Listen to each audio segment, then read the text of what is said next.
اعوذ باللہ من الشیطان اللعین الرجیم بسم اللہ الرحمن الرحیم الحمد للہ رب العالمین الصلاة والسلام علی سیدنا و نبینا و طبیب نفوسنا بالقاسم محمد وعلى آلہ الطیبین الطاہرین المعصومین الذین اذهب اللہ عنہم الرجس وطہرہم تطہیرا واللعن الدائم على أعدائهم أجمعين أما بعد فأعوذ بالله من الشيطان الرجيم بسم الله الرحمن الرحيم ومن الناس من يتخذ من دون الله أندادا يحبونهم كحب الله والذين آمنوا أشد حبا لله ولو يرى الذين ظلموا إذ يرون العذاب أن القوة لله جميعا وأن الله شديد العذاب إذ تبرأ الذين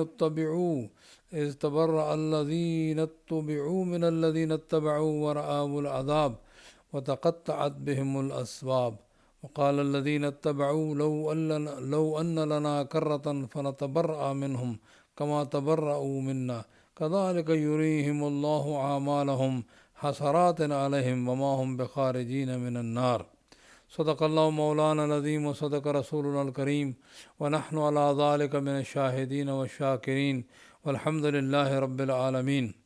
معزز سامعین، ناچیز آج چوتھی ماہ مبارک کو آپ کی خدمت میں حاضر ہے۔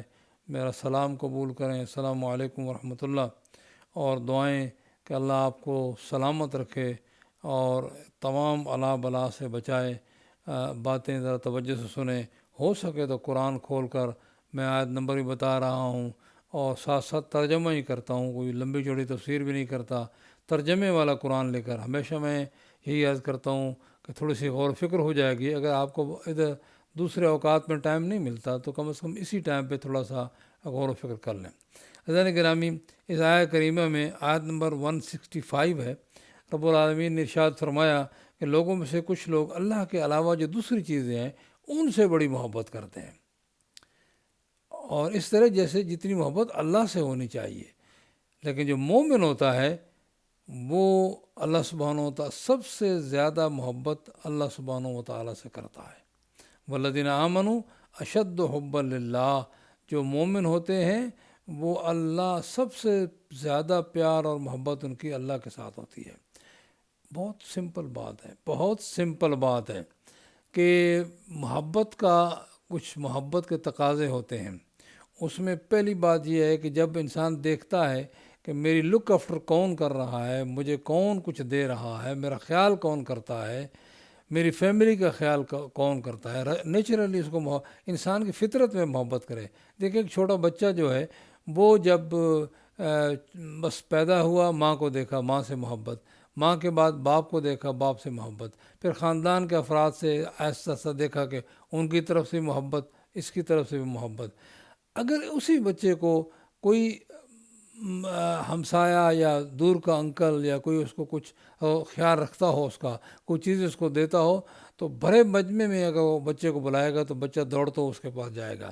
اس لیے اس کی فطرت کہتی ہے کہ جو تیری لک آفٹر کرتا ہے، جو تجھے سب کچھ دیتا ہے، اسے پیار کرو اور اس کی بات بھی سنو۔ بات یہ ہے کہ رب العالمین سب کچھ دینے والا ہے، جیسے میں ہمیشہ عرض کر رہا ہوں، تو ہماری ساری محبتیں جو ہیں اسی کے لیے ہیں۔ کل میں نے اس بات کو کہا کہ ہمیں صرف یہ نہیں ہے کہ ہمیں کھانا پینا، جینا، رہنا سہنا ماں باپ مہربان دیے، سب خاندان دیا، لیکن سب سے بڑی بات یہ ہے کہ ہمیں صحیح راستے پر رکھنے کے لیے، تاکہ ہم خدا کے بارے میں غلط نہ سوچیں، اس نے رسول گرامی یعنی سید الرسل، امام الانبیاء، اس کی امت سے میں پیدا کیا۔ پھر ان کے جانے کے بعد ہمیں پھر بھی رہنمائی کے بغیر نہیں چھوڑا، ہمیں معصوم علم نبوت اور رسالت کے مارک، نبوی رسول نہیں تھے، امام تھے، لیکن رسول اللہ کے علم کے وارث، ان کے کردار کے وارث وہ عطا فرمائے، تاکہ وہ ہماری رہنمائی کریں اور وہ اپنے عمل سے ہمیں بتائیں کہ دیکھو رب سے محبت یوں ہوتی ہے، یعنی رب سے محبت اس طرح ہوتی ہے۔ اگر عام حالات ہوں تو بھی محراب میں ان کی زندگیاں گزرتی ہیں، اور اگر جنگ ہو دوران جنگ بھی وہ نماز کو نہیں چھوڑتے اور نماز پڑھتے ہیں، حتیٰ کہ دوران جنگ بھی وہ باجماعت نماز پڑھتے ہیں۔ کربلا نے تو کیا عظیم مثال قائم کی ہے۔ جنگ صفین میں مولا علی علیہ السلام نماز پڑھ رہے ہیں، ابن عباس کہتے ہیں یا مولا یہ ٹائم نہیں ہے، تلوار تیروں کی جو ہے وہ بارش ہو رہی ہے۔ فرمایا یہی تو وقت ہے نماز پڑھنے کا، یہی تو ٹائم ہے نماز پڑھنے کا۔ تو عرض کرنے کا مقصد یہ ہے کہ کربلا میں بھی صورتحال تھی۔ ہم ہر سال محرم میں مولا حسین علیہ السلام کو یاد کرتے ہیں، تو ہم اس بات کو بھی یاد رکھیں کہ آج ہم نے ہر صورت میں نماز جو ہے وہ عہد کرنا ہے کہ زندگی بھر ہم نے نماز نہیں چھوڑنی، موقع ملے تو باجماعت بھی نماز پڑھنی ہے۔ اس لیے کہ حضور کی بھی سنت ہے، تمام ائمہ کی سنت ہے، بالخصوص کربلا میں سنت کو قائم کیا گیا ہے۔ بہرحال تو ساری محبتیں ہماری خدا کے لیے، ایسے عظیم رہبر عطا فرمائے، اس وجہ سے بھی ہے، نعمتیں بھی ساری اسی کی ہیں، اتنی نعمتیں ہیں کہ کوئی اس کی نعمتیں نہیں گن سکتا۔ تو بہرحال عرض کرنے کا مقصد یہ ہے، جب یہ محبت قائم ہو جائے پھر کوئی مشکل پیش نہیں آتی، پھر کوئی مشکل۔ ایک نو مسلم خاتون، اس نے مکمل حجاب کیا ہوا تھا، حتیٰ کہ ہاتھوں پر بھی دستانے چڑھائے ہوئے تھے، تو وہ کہنے لگی میرا خاندان سارے کا سارا جو ہے وہ غیر مسلم ہے، میرا مذاق اڑاتا ہے، میری توہین کرتا ہے، اور لیکن مجھے صرف ایک بات ہے جو مجھے سہارا دیتی ہے کہ میں رب کی محبت میں یہ کام کر رہی ہوں۔ تو یہ محبت قائم ہو جائے تو پھر کوئی مسئلہ مشکل نہیں ہوتا، خمس زکوٰۃ دینا مشکل نہیں، حج واجب و حج کرنا مشکل نہیں، ماں باپ کا احترام کرنا مشکل، اس لیے رب نے فرمایا ہے بچے کے لک آفٹر۔ اس لیے میں بلکہ یہ کہا کرتا ہوں کہ وہ مائیں جو بچے پال رہی ہیں، وہ آبا جو بچے پال رہے ہیں، وہ اس نیت سے بچے کو پالیں، اس کو غذا دیں، اس کو دودھ دیں، اس کو لک آفٹر کریں کہ یہ رب کی امانت ہے، مجھے اس کی دیکھ بھال کرنا اس نے میرے ذمے لگایا ہے۔ کام اپنے بچے کو پالو اور ثواب رب سے لو، یہ سوچ صحیح ہونی چاہیے۔ تو بہرحال رب کریم جو ہے وہ محبت فرماتا ہے، وہ تو ظاہر ہے کہ، لیکن مومنوں کو بھی دوسرے طرف سے وہ دیکھنا چاہتا ہے کہ ساری کائنات کو چھوڑ کر جو ہے یہ مجھ سے محبت کرتے ہیں، اور یہی بات ائمہ نے سکھائی ہے، یہی انبیاء نے سکھائی ہے۔ تو ہمیں خدا سے محبت کیسے کرنی ہے، معصومین نے ہمیں بتایا ہے، اور کبھی نمازیں پڑھ کے، روزے رکھ کے، دعائیں مانگ کر، یقین جانیں آپ دیکھیں کہ ایسے ائمہ علیہ السلام توحید سے گفتگو کرتے ہیں کہ اب کیا بتائیں کہ رو رو کر، چیخ چیخ کر وہ رب العالمین کی خدمت میں دعائیں مانگتے ہیں۔ وہ معصوم ہے، لیکن یہ محبت رلاتی ہے، یہ گفتگو ایسی ہے جو رلاتی ہے۔ دیکھیں بر الہ تو نے میرا خیال رکھا، امام حسین علیہ السلام کی دعا میں یہی کہوں گا کہ وہ حضرات تھوڑا سا اگر موقع ملے کبھی بھی تو وہ دعا جو آپ نے دعائے عرفات میں کھڑے ہو کر جو ہے رب کریم کے سامنے جو گزارشات کی ہیں اس کو دیکھیں کہ وہ کس قدر، اور گرمی میں خیمے کے دروازے پہ کھڑے ہو کر، ننگے سر کھڑے ہو کر، ننگے پاؤں کھڑے ہو کر، دیکھیں تیرا شکر ہے میرے اللہ کہ ماں عطا کی، مہربان ماں عطا کی، جنہوں نے اپنے ہڈیوں کا جوس پلایا۔ گفتگو کرتے کرتے آخر ایک مرحلے پر کہتے ہیں بار الہ تیری نعمتیں میں کیسے گن سکتا ہوں، تو نے خود جو فرما دیا ہے کہ اللہ کی نعمتیں تم گننا چاہو تو نہیں گن سکتے۔ بہرحال ساری محبتیں خدا کے لیے، بندہ مومن کی اگر یہ اس ڈائریکشن میں چلا جائے بندہ، پھر کوئی مسئلہ نہیں۔ بہرحال آگے جو قرآن مجید ارشاد فرمایا، جو میں نے جو آیت تلاوت کی ہے اس میں اس کا بہت خیال رکھنا ہے کہ آپ نے کس کی بات سننی ہے، کس کی نہیں سننی ہے، ذرا تھوڑا سا تحقیق کرنی ہے، اس لیے کہ اذ تبرأ الذین اتبعوا من الذین اتبعوا، جب آخرت میں اور جہنم میں وہ جو تابع رہے، فلاں میرا لیڈر ہے، فلاں کے لیے جان قربان ہے، بھائی سوچ سمجھ کر بات کرو، یہ دنیا یہ آسان نہیں ہے، تمہاری جان بڑی قیمتی ہے۔ مولا فرماتے ہیں کہ تمہاری جان کی قیمت صرف جنت ہے، ہر ایک کے پیچھے اپنی جان کی قربانی اور سب کچھ وہی ہے میرے لیے، سوچ سمجھ کر۔ تو ایک وقت آئے گا کہ جب وہ تابع دار ہیں، فالوور جو ہیں، وہ ان سے اعلان برات کر دیں گے کہ یہ لوگ انہوں نے ہمیں گمراہ کیا ہے، اور کہیں گے کہ کاش کہ ہمیں اب اگر واپسی کا موقع ملے تو ہم ان سے بالکل اعلان برات کریں گے، دور رہیں گے، ان کی بات نہیں سنیں گے۔ اللہ فرماتا ہے نہ وہ نکلیں گے نہ یہ نکلیں گے، وما ہم بخارجین من النار، سارے کے سارے اکٹھے۔ سوچ نہیں، عقل نہیں دی تھی، سوچ سمجھ نہیں سکتے تھے، بس صرف کھانے پینے کے لیے عقل کو استعمال کیا، پیٹ بھرنے کے لیے استعمال کیا، اور دنیا کا مال جمع کرنے کے لیے وہ پیچھے چھوڑا ہے، اس کا استعمال کیا۔ عزیزان گرامی، قرآن مجید اسی طرح خطرناک ترین مراحل کے متعلق سمجھاتا ہے تاکہ وہاں کوئی نہ پھنس جائے۔ یا دنیا کے مراحل تو انسان نکل سکتا ہے کچھ ادھر ادھر ہاتھ پاؤں مار کے، لیکن وہاں پھنس گیا تو نکلنا بڑا مشکل ہے۔ آگے فرمایا آیت نمبر اس میں آیت نمبر 72 میں 172، یا ایھا الذین آمنوا کلوا من طیبات ما رزقناکم، کھاؤ جو پاکیزہ چیزیں ہم نے تمہیں دی ہیں رزق کی طرف سے کھاؤ، واشکروا للہ، اللہ کا شکریہ ادا کرو، اللہ کا شکریہ ادا کرو۔ اب یہ بات شکریہ کے کئی طریقے ہیں۔ ایک طریقہ یہ ہے کہ وہ جو نعمت اللہ نے دی ہیں وہ ایسے خرچے جائیں جیسے اس نے جو جیسے کہاں ہے خرچ کرو، ایک تو یہ ہے۔ ایک یہ کم از کم اس کو استعمال کرنے کے بعد اللہ کا حمد و شکر ادا کرے، اور یہ ایک بہترین ذریعہ ہے نماز شکریہ ادا کرنے کا۔ ان کنتم ایاہ تعبدون، اگر تم اسی کی عبادت کرتے ہو تو۔ اور اس طرح مختلف مسائل ہیں، ظاہر ہے کہ تمام مسائل کو بیان کرنا بہت مشکل ہے، ایک ہی اگر اس کے بعد فرمایا آیت نمبر اس میں حرام و حلال کے مسائل بیان فرمائے۔ میت کوئی ڈیڈ باڈی مطلب کوئی ایسے مر جائے جانور تو اس کو کھانا تمہارے لیے حرام ہے، خون کھانا حرام ہے، خنزیر کا گوشت حرام ہے، اور جو اللہ کے نام لیے بغیر ذبح کیا گیا ہو اس کا کھانا بھی حرام ہے۔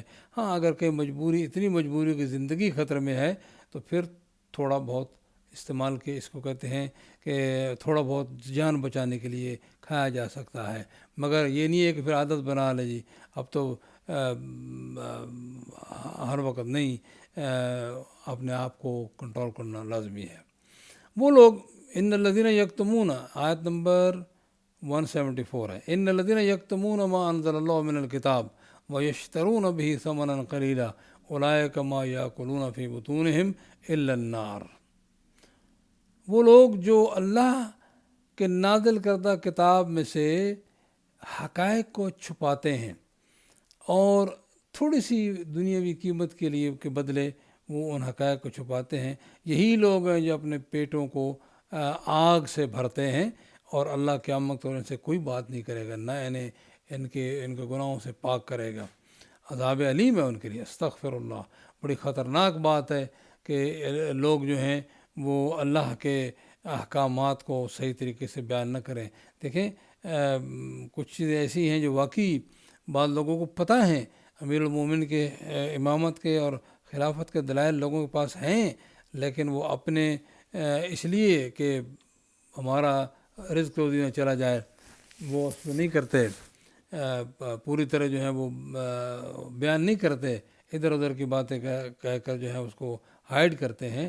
تو یہ لوگ جو ہیں بڑی خطرناک ہے، کہیں بھی حق بات کو پوشیدہ نہ کیا جائے، بتایا جائے۔ البتہ بتانے کے طریقے مختلف ہوتے ہیں، پیار محبت سے بتایا جائے تاکہ اگلے بندے کو بات سمجھ آ جائے۔ اس کے بعد فرمایا کہ نیکی یہ نہیں کہ بس تم مشرق کی طرف منہ کر لو یا مغرب کی طرف، یہ بیت اللہ تبدیل ہوا نا تو لوگوں نے ہاں دیکھو جی اب جو ہیں وہ انہوں نے ہمارے اب ادھر منہ کرتے تھے ادھر منہ کر لیا، پہلے نمازوں ان کا کیا بنے گا، یہ پریشانی ہر ایک کو لگی رہتی ہے۔ اور بالخصوص جب سوچتے ہیں کہ حق سامنے آ جاتا ہے کہتے ہیں وہ ان کا ہمارے آباء و اجداد کا کیا بنے گا، ارے چھوڑو تم اپنے نبیڑو، تمہیں سمجھ آ گیا تم رائے حق کو اختیار کرو۔ اس مسئلے نے ہر جگہ انبیاء کو، یہ آیت نمبر 170 میں ہے، انبیاء کو، اللہ والوں کو مقابلہ، ہر جگہ علماء کو بھی مقابلہ، یہ ہمارے آباء و اجداد کرتے رہے، آج یہ مولوی یہ باتیں کر رہا ہے، یہ تو پرانے زمانے سے ہم کر رہے ہیں، یہ کوئی دلیل نہیں ہے۔ یہ قرآن مجید 170 میں فرمایا ہے وَإِذَا قِيلَ لَهُمُ اتَّبِعُوا مَا أَنزَلَ اللَّهُ، جب ان کو کہا جائے کہ تم اس کو فالو کرو جو اللہ نے نازل کیا ہے، تو کہتے ہیں بل نتبع ما الفینا علیہ آباءنا، ہم تو اس راستے پر چلیں گے جو ہمارا آباء و اجداد چلتے رہے۔ یہ سوچ غلط ہے۔ اولو کان آباؤہم لا یعقلون شیئا ولا یہتدون، اگر ان کے آباء و اجداد سمجھتے بھی نہیں تھے اور ہدایت یافتہ بھی نہیں تھے تو پھر بھی تم چلتے رہو گے؟ عقل مندی کا تقاضا یہ ہے کہ جب حق سامنے آ جائے، آپ کے سامنے دلیل جو ہے وہ آپ کی دلیلیں ختم ہو جائیں، بات مان لو، بات مان لو۔ نہیں تو پھر یہ ہے کہ آپ حق کو دیکھ کر بھی نہ ماننے والوں کا علاج جو ہے وہ قرآن مجید نے بتایا ہے کہ سوائے جہنم کے کچھ بھی نہیں ہے۔ اور آباء و اجداد کی تقلید جو ہے، اندھے پن، میرا ہم کرتے رہے، فلاں کرتے رہے، جی ہم ہندوستان میں کرتے رہے، پاکستان میں کرتے رہے، یہاں کرتے رہے، یہ کوئی دلیل نہیں ہے۔ کوئی چیز جو ریزنیبل ہے اور شریعت کے احکامات کے خلاف نہیں، آپ اس کو کرو، نہیں تو چھوڑ دو۔ اس آیہ مبارک میں 177 میں رب العالمین ارشاد فرمایا کہ نیکی یہ نہیں ہے کہ تم قبلہ مشرق کی طرف منہ کر لو یا مغرب کی طرف منہ کر لو، نیکی یہ ہے کہ خدا پر ایمان لے، آخرت پر ایمان لے، ملائکہ کو پر ایمان لے، کتاب اور نبیین، تمام کتابیں اور اس کتاب پر اور نبیین پر ایمان لے، سب کو مانو، یہ نیکی ہے۔ پھر جو مال اللہ نے دیا ہے وہ آت المال علی حبہ ذوی القربى، اپنے قریب، اللہ کا تو کوئی رشتہ دار قریبی ہے نہیں، اپنے قریبیوں کو اللہ کی محبت میں مال دو، یتیموں کا خیال رکھو، مسکینوں کا خیال رکھو، راستے میں کوئی آدمی مسافر اور وہ مشکل میں پڑ جائے اور اس کو ضرورت ہو تو اس کو خیال رکھو، سوال کرنے والوں کو ان کا خیال رکھو، ان کی جو ضرورت ہے پوری کرو۔ آج بڑا مشکل وقت ہے اور اس مشکل وقت میں اچھا غلاموں کو آزاد کرو، آج کل غلام تو نہیں ہے لیکن بہرحال مسکین ہیں، سائلین ہیں، سوال کرنے والے ہیں، یتیم ہیں، جتنا ہو سکے ان کی مدد تھوڑی بہت کی جائے، تاکہ یہ نہ ہو کہ ہم اپنے ہی سارا خیال رکھے ہوئے اپنوں کا اور باقی یتیموں مسکینوں کا خیال نہیں رکھ رہے۔ ہم لوگ کہ اچھا موقع ہے یہ جو ان حالات کی وجہ سے جو مالدار لوگ ہیں ان کو اچھا موقع مل گیا ہے کہ اس خدا کے مال میں سے اللہ کی مخلوق کا بھی خیال رکھیں۔ اور وعدہ کو پھر فرمایا واقام الصلاۃ، نماز باقاعدگی سے قائم کرتے ہیں، وآت الزکوٰۃ، زکوٰۃ دیتے ہیں، والموفون بعہدہم اذا عاہدوا، جو وعدہ کرتے ہیں پورا کرتے ہیں، والصابرین، صبر کرتے ہیں، فی البأساء والضراء وحین الباس، خوف کے وقت، مشکل کے وقت وہ سبحانہ وہ صبر کرتے ہیں، اس میں کوئی ایسے الفاظ نہیں کہتے، کوئی ایسے حرکت نہیں۔ میں اس میں یہ بات بس اوقات لوگ جو ہیں ایسے بھی ہے، کیا ہمیں بھی خدا نے پکڑنا تھا، باقی لوگ نہیں تھے؟ یہ جملے اچھے نہیں ہیں۔ اگر کہیں پکڑے گئے تو بھی رب العالمین اے اللہ تیرے سامنے سب کچھ ہو رہا ہے، یہ جملے امام حسین علیہ السلام کے۔ جب جناب علی اصغر کو ہاتھوں پر تیر لگا تو اس وقت امام حسین علیہ السلام نے ارشاد فرمایا، بارہا مصیبت بہت بڑی مصیبت ہے لیکن ایک بات تسلی دیتی ہے کہ سب کچھ تیرے سامنے ہو رہا ہے۔ یہی مجلسیں، یہ تعلیمیں اسی لیے ہیں تاکہ مشکل ترین حالات میں بھی خدا کے دروازے کو نہ چھوڑا جائے۔ بلکہ اگر دعائے کمیل پڑھنے والے غور کریں تو ایک جگہ امیر المومنین فرماتے ہیں کہ تو اگر اپنے دشمنوں کے ساتھ جہنم میں ڈال دے تو بھی میری زبان اگر چلتی رہی تو میں تجھے ہی پکارتے رہوں گا، یا گیا اصل مستغیثین۔ یہ محبت الہی ہے، کسی صورت میں بھی، فی السراء والضراء، ہر صورت میں رب العالمین سے ناراض نہیں ہونا چاہیے، اس سے محبت جاری رہنی چاہیے۔ تو وہ جو مشکل ہے وہ بھی انویسٹ کر دی اس بندے نے جو مشکل میں پھنس گیا اور نہ نکل سکا، تو اگر وہاں بھی خداوند متعال سے مانگتا رہا، دوسروں سے نہیں، خداوند متعال سے توقع رکھی، تو وہ آدمی کامیاب ہو گیا۔ وہ اپنی بیماری کو اس نے بالکل قیامت کے لیے انویسٹ کر دیا۔ یہ اس دنیا کا نظام ایسے ہے کہ کبھی خوشحالی، کبھی بدحالی، کبھی صحت، کبھی بیماری۔ بہرحال فرمایا اولئک الذین صدقوا، وہ لوگ اپنے دعوے کو جنہوں نے سچ کر دکھایا ہے، اور پھر فرمایا اولئک ھم المتقون، یہی لوگ ہیں جو متقی ہیں، ان کی یہ صفات. اب ظاہر ہے کہ اس کو ذرا آیت کو کئی مرتبہ پھر پڑھیے، اور وہ آیت بھی پڑھیے جو سورہ بقرہ کی پہلی آیت ہے، تاکہ کوشش کریں کہ اپنے اندر یہ صفات پیدا کریں جتنا ہو سکے. اگر آپ نے یہ صفات پیدا کرنے کی کوشش بھی کی تو بھی متقی کا ٹائٹل آپ کو مل سکے گا خداوند متعال کی طرف سے. ہم نہ سمجھیں کہ ہم متقی ہو گئے، یہ بھی سوچ غلط ہے کہ آدمی کوئی تھوڑی سی نیکی کر لے تو کہے جی میں تو متقی ہو گیا ہوں. نہیں، متقی ہم نہ سوچیں ہم پیچھے ہیں. ما عبدنا کا حق کا عبادتک، ہم نے تیری عبادت کا حق نہیں ادا کیا. حق تو یہ حق ادا نہ ہوا، لیکن وہ لکھے گا کہ تم متقی ہو گئے ہو، وہ بتائے گا کہ تم متقی ہو گئے ہو. ہم نے نہیں فیصلہ کرنا ہے کہ ہم متقی، ہم مومن ہو گئے ہیں. ہم جب کبھی ایک دوسرے کو کہتے ہیں کہ فلاں مومن ہے، فلاں مومن ہے، نماز نہ بھی پڑھتا ہو، تو یہ دعائیہ جملہ ہے کہ خدا اس کو بھی مومن بنائے، ہمیں بھی مومن بنائے. حقیقی طور پہ مومن کی صفات بڑا مشکل ہے پیدا کرنا، لیکن کوشش کرتا رہے انسان تو رب کریم مہربانی کرتا ہے. والذین جاہدوا فینا، جنہوں نے ہمارے معاملے میں کوشش کی، لنہدینہم سبلنا، ہم انہیں راستے دکھا دیتے ہیں. تو عرض کرنے کا مقصد یہ کوشش جاری رہنی چاہیے. یہ بھی نہیں کہ ہاتھ پہ ہاتھ دھرے بیٹھ رہے، نماز بھی نہ پڑھے، روزہ بھی نہ رکھے، زکوٰۃ بھی نہ دے، کہے جی میں تو مومن ہوں. سبحان اللہ. ایسے مومن بس یہی ہے کہ کیا کہہ سکتے ہیں. پھر آگے جو ارشاد فرمایا یہاں تک ہم آئے، اور اس کے بعد جو آج جس مہینے سے ہم گزر رہے ہیں اس کے بارے میں، یا ایھا الذین آمنوا کتب علیکم الصیام کما کتب علی الذین من قبلکم لعلکم تتقون. اے مومنو تم پر روزے اس طرح واجب کیے گئے ہیں جس طرح پہلوں پر کیے گئے تھے، لکھ دیے گئے ہیں، واجب کر دیے گئے ہیں تاکہ تم متقی بن جاؤ. روزہ بھی ایک بہترین ذریعہ ہے متقی بننے کا، لیکن پھر بھی انسان یہ نہ کہے کہ میں نے روزے رکھ کے میں متقی بن گیا ہوں. کوشش کر رہا ہوں بار الہ مجھے شامل کر لے، یا اللہ مجھے شامل کر لے، یا اللہ مجھے بنا لے، مجھے متقیوں میں شامل کر لے اور مجھے متقی بنا دے. یہاں اب بہت سی باتیں ضروری تھا کرنی، لیکن آج کل علماء ہر جگہ کر رہے ہیں. اصل ایم کیا ہے اس زندگی کا، مقصد کیا ہے؟ مقصد یہی ہے کہ انسان تقوی الہی اختیار کر کے، رب العالمین سے محبت کر کے، اس کے احکامات پر چل کے، پیار کے ساتھ. ہم روزے میں کیا کرتے ہیں کہ ہم اپنی جو ضرورت کی چیزیں ہیں ان کو چھوڑ دیتے ہیں خدا کی محبت میں. یہ ہے روزہ، اور جس کو عام حالات میں ہم استعمال کرتے ہیں، مگر یہاں بہت بڑی ٹریننگ ہے تقوی کی، بہت بڑی ٹریننگ ہے، اس سے فائدہ اٹھانا چاہیے. آپ بتائیں کہ نماز انسان پڑھتا ہے تو ہر نماز کا اگر ٹائم لے خالی فرض کا تو مشکل سے آدھا گھنٹہ لگتا ہے 24 آور میں. لیکن روزے کا ٹائم جو ہے وہ آج کل میں یہاں کی بات کر رہا ہوں کہ بہت زیادہ، یعنی 20 گھنٹے بڑی لمبی ٹریننگ ہے، اور اس ٹریننگ سے فائدہ اٹھانا چاہیے. اور اس کے بعد تاکہ زندگی میں انسان الہی محبت میں لگا رہے، اور جس طرح اس حلال چیزوں سے بھی انسان روزے میں اوائڈ کرتا رہا تو روزے کے بعد حرام سے تو بچے گا، ضرور بچے گا مومن.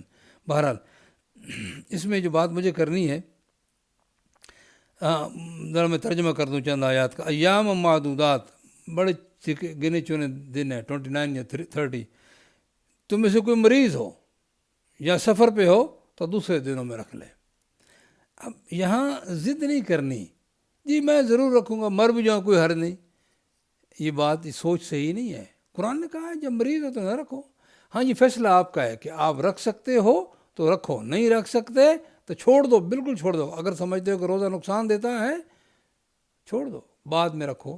اور یہاں ویسٹ میں تو بڑا آج کل گرمی کے روزے ہیں اور سردی کے دن بھی آتے ہیں، چھوٹے چھوٹے دن بھی ہیں، وہاں اور رکھ لو. لیکن ضعیف، کمزور، مریض، دودھ پلانے والی عورتیں، یا مثلاً ابھی بچہ دینا ہے انہوں نے، حاملہ عورتیں، ان کے لیے اجازت ہے اگر وہ سمجھتی ہیں کہ بچے کو نقصان ہو رہا ہے، نہ رکھیں، لیکن بعد میں ضرور رکھیں. فعدۃ من ایام اخر. بہرحال اب یہ باتیں بعض لوگ کہتے ہیں یہ سفر آج گاڑی پہ کرنا ہے، یہاں سے تو ہم 2 گھنٹے میں لندن پہنچ جاتے ہیں، یا فلاں جگہ پہنچ جاتے ہیں. تو بھائی بات یہ نہیں ہے کہ آپ بڑے آسانیوں سے جہاز میں بیٹھے وہاں گھنٹے میں پہنچ گئے. مسئلہ یہ ہے کہ آپ نے ایک معینہ مدت جو ہے ایک لمٹ ایک ہے حکم کی تابعداری کرنی ہے. ایک آدمی یہ کہے کہ جی مجھے یعنی حکم کہہ رہا ہے کہ سفر میں نہیں کرنا ہے. سفر جو ہے وہ ہر جگہ کہیں طویل ہے, کہیں جو ہے وہ آسان ہے, کہیں مشکل ہے. یہ ایک پوری کائنات پہ حکم ہے نا, تو اطاعت کرنی ہے ہم نے. یہ نہیں ہے کہ جی بس جی میں تو کر سکتا ہوں لہذا میں تو رکھوں گا. نہیں, سفر میں نہیں ہوتا. اگر انسان 14 میل جاتے ہوئے اور آتے ہوئے کا سفر بنتا ہو اور وہ صبح زور سے پہلے سفر کرے, روزہ اس کا ختم ہو جائے گا. ظہر کے بعد کرے, اس دن کا روزہ ختم نہیں ہوگا. اس کے احکامات موجود ہیں میرے خیال میں. آپ کو ماہ رمضان سے پہلے اس کو پڑھنا چاہیے تھا اور علماء سے پوچھنا چاہیے تھا. بات جو کرنی ہے وہ یہ کرنی ہے کہ روزے میں بھر اس نے اپنے اس کے کو فرمایا شہر رمضان الذی انزل فیہ القرآن ھدی للناس وبینات من الھدی والفرقان. ماہ رمضان کا مہینہ جس میں قرآن نازل ہوا لوگوں کے لیے ہدایت ہے. اس کا مطلب ماہ رمضان میں قرآن مجید پڑھنے کا بہترین ٹائم ہے. پھر فرمایا جو تم میں حاضر ہو وہ روزہ رکھے, جو مریض ہو یا سفر پہ ہو. دوسرے دن دوبارہ فرمایا اللہ تمہارے لیے آسانیاں یرید اللہ بکم الیسر ولا یرید بکم العسر. یہ بات ساری ذہن میں رہے. اور پھر کہا لعلکم تشکرون. یہ سختی نہیں فرمائی ہم نے کہا کہ تم یہ کام اللہ کی حکم سے کرو. تو خداوند متعال جو ہے یہ بھی ایک اعزاز ہے نا. جیسے میں نے مسلسل کہا ہے کہ ماہ رمضان میں انسان اللہ کا مہمان ہوتا ہے. عزت دیکھیں آپ, اس گنہگار ناچیز کی عزت دیکھیں کہ رب العالمین کا مہمان ہے.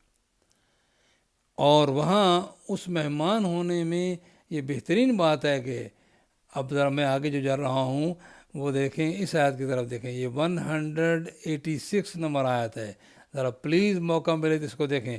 یہ آگے پیچھے روزے کے احکامات ہیں, اس آیت کو درمیان میں ڈال دیا. کیوں؟ غور کریں اس پر. وَإِذَا سَأَلَكَ عِبَادِي عَنِّي فَإِنِّي قَرِيبٌ.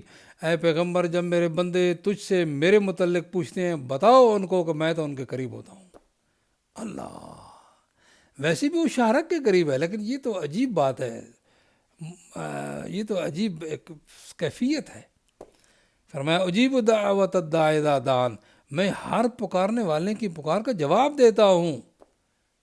پھر فرمایا فلیستجیبوا لی, تم بھی تو میری بات کا جواب دو. ولیؤمنوا بی, میرے اوپر ایمان لے آؤ. لعلہم یرشدون, تاکہ تم ہدایت یافتہ بن جاؤ. عزیزان گرامی, اختتام کے قریب گفتگو یہ ہے کہ ماہ رمضان اس آیت کا درمیان میں لانا دلیل ہے کہ رب کریم فرما رہا ہے کہ میں تمہاری ہر بات کا جواب دیتا ہوں. اف اللہ, ہم گناہ گار, ہم ناچیز, 100% اس کے محتاج, وہ اس لیول پر آ کر فرما رہا ہے کہ میں تمہاری ہر بات کا جواب دیتا ہوں. اللہ اکبر. عزیزان گرامی, بہترین موقع ہے رب سے اٹھتے بیٹھتے چلتے پھرتے دعائیں مانگی جائیں, کہا جائے کہ ہمیں یہ چاہیے, ہمیں یہ چاہیے. ہر چیز خدا سے مانگو. معصومین کا پر صلوات پڑھ کے ہر چیز خدا سے مانگو. دیکھو دعا افتتاح ہے, دعا افتتاح میں چند جملے عرض کرتا ہوں میں کہ کیا محبت بھری بات ہمارے وقت کے امام نے. میں اپنے گناہوں کی وجہ سے اس قابل تھا کہ نہ بات مانوں آپ سے, لیکن جب میں نے دیکھا کہ تیری ذات نے میرے گناہوں سے چشم پوشی فرمائی ہے. اللہم ان عفوک عن ذنبی وتجاوزک عن خطیئتی وصفحک عن ظلمی وسترک علی قبیح عملی وحلمک عن کثیر جرمی. برداشت کیا میرے جرموں کو, مجھے ہمت دلائی کہ میں تجھ سے مانگوں. لیکن ایک مرتبہ تو ایسا بھی آیا کہ میں نے جب تجھ سے مانگنا شروع کیا اور تو نے نہیں دیا مجھے, تو میں فَإِنْ أَبْتَ عَنِّي أَتَبْتُ بِجَهْلِي, میں ناراض ہونے لگا کہ ہے رب سے اتنی دعائیں مانگی, اتنے خیرات صدقات کیے, اتنے نافلہ پڑھے, یہ میری دعا نہیں مانگ.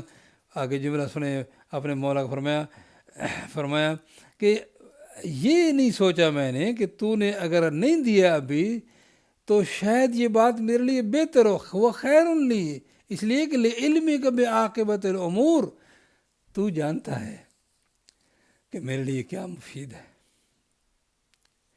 اور پھر ایک جملہ ہے، ولم ارا مولاً کریم، میں نے تجھ سے ایسا کریم آقا نہیں دیکھا۔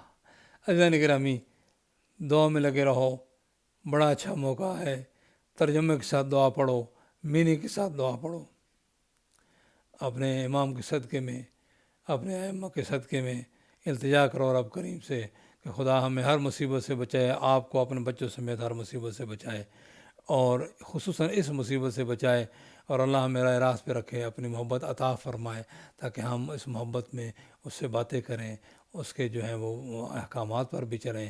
اللہ ہمیں توفیق عنایت فرما، ہماری اولادوں کو توفیق عطا فرما، اپنی محبت ہمارے دل میں کر دے اور اپنی محبت ہماری اولادوں کو دل میں کر دے۔ والسلام علیکم ورحمۃ اللہ وبرکاتہ۔